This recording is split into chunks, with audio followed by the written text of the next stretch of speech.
answer is no. I don't have a contractual rematch for the Baron and Legendary 7.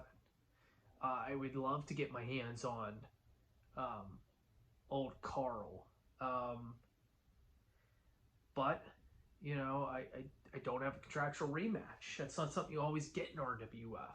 I mean, uh, you know, I had one for the European title years ago.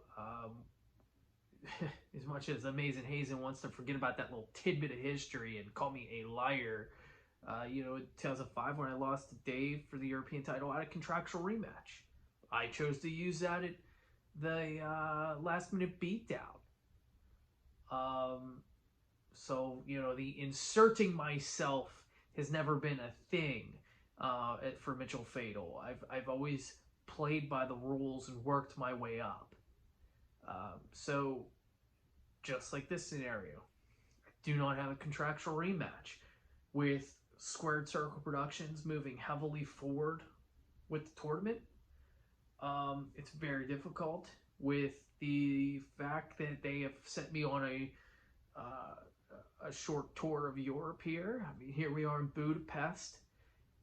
Getting my hands on Carl will be great, but it's not happening now.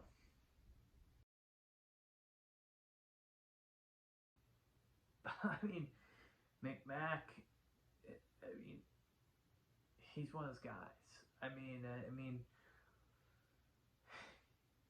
He's one of those guys who, it depends on where he is. You know what I mean? You look at him in Orlando, when he wrestled out of Orlando. He did terrible. Absolutely terrible. Was not the best at all. Really lackluster. But Dave saw something in it.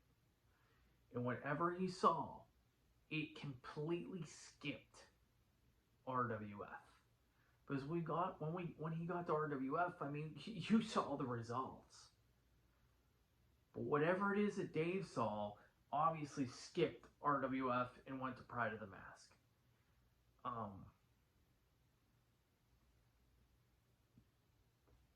Do I hate McMac? No. Not at all. I just thought he wasn't for RWF. He just wasn't, he didn't have what it takes for the RWF. Does he have what it takes for Pride of the Mask? Sure. He's their Latin American champion.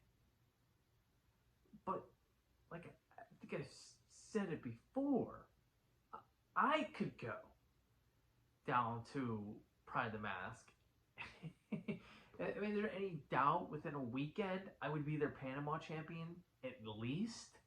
Within a month, I would have the Panama, the Latin American, and so forth. I mean, it's one of those things, it's like, this is the RWF. So, McMac, we can measure success in many different ways. But him in Latin America, that's a perfect fit for him. The RWF, not so much.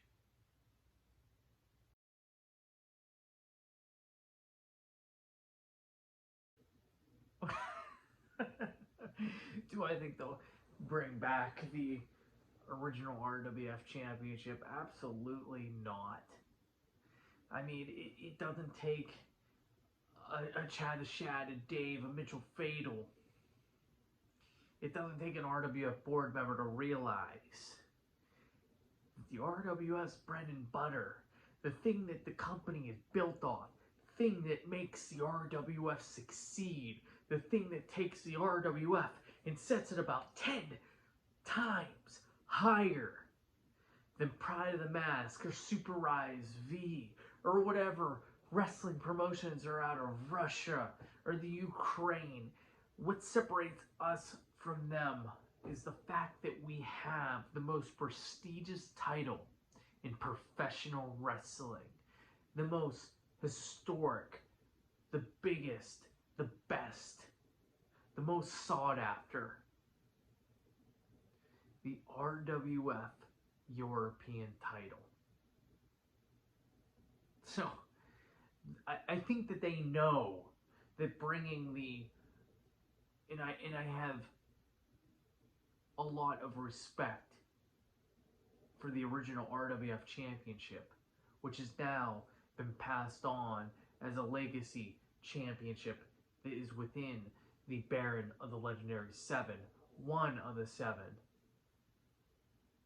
But I think they'll ever bring it back as a championship. Even if they did, even if they thought of bringing it back, the same thing would happen. It would become the mid-card title. It would become the title that just is a second fiddle. The second log you throw in the fire to keep yourself warm at night. I mean, nothing keeps you warm at night like the European Championship. That is the RWF's head title because it is the most prestigious. It is the best. It is the greatest championship division in all of pro wrestling in this sport. So even if they brought back the RWF Championship, it wouldn't change anything. The European title would still be the greatest title. It'd be the title that I took and rose from obscurity to the level that it is at now. The most sought after, the greatest, the most prestigious title in pro wrestling. So they can bring back the RWF Championship, and I've heard no rumor of that. But if they did, in this trivial question, it wouldn't matter. It's all about that European title in RWF.